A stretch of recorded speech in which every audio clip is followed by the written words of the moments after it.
have started our practice for learning juggling, in which we initially start with our warming up exercises. Then we have learned the way how to we have to know go for the number of touches, how to increase, and from which place we have to execute our this skill of juggling. So right now in my left side, Kabir is one of very good footballer in the junior team, and he is a very skillful. So initially we can start with the practice the way initially holding the ball in your hand. Kabir, hold the ball properly. Now do with your right leg one touch, again gather the ball, no problem, again once again go for a single touch. Now do with your left leg, because when you are mastering this skill you have to use both your legs during the play time, during the match time, and you will be increase your number of touches only when you will go for the practice for a longer time. So once again we will go for a one touch, then hold, once again drop down the ball and hit, drop down the ball and hit, very good. Now you go for a two touch with one single leg, go ahead. Yes, like this way you have to learn the basic fundamental skill of juggling. Once again do it. Yes, now you can see he is able to do the touches twice.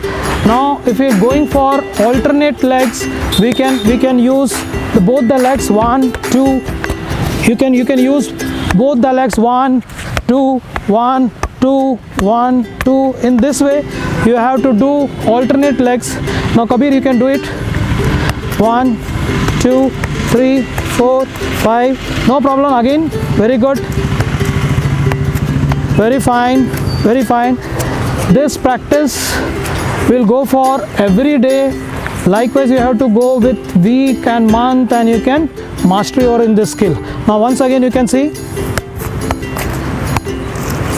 because it's require more the concentration towards the touch. Once again,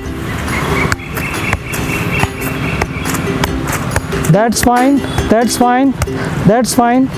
So in this way you can learn this juggling skill. Now we can see how many touches Kabir used to do. Now start, 4 5 6 7 8 9 10 11 12 13 14 15 16 17 18 19 20 21 22 23 24 25 26 27 27. So you can see, because the ground is slight muddy, it's a wet ground, because already it's a rainy time, so it's a very difficult to go for your body balance and all. No problem. This is the short time where we are showing you the video clip to learn, but yes, you can do at your home this practice regularly. And initially you start with holding the ball properly, then go for one single touch, then again hold. The same way you have to use your another leg, then hold the ball. And when you are keep going with this practice, you can go for a two touch with your one leg, two touch, 1 2, likewise 1 2 with your left leg. And the same way you have to do alternate. You have to you can use it, this skill, with your complete ball control and the regular practice. You can use, the ball will not go out of your control, so that is most important in football. Okay, thank you.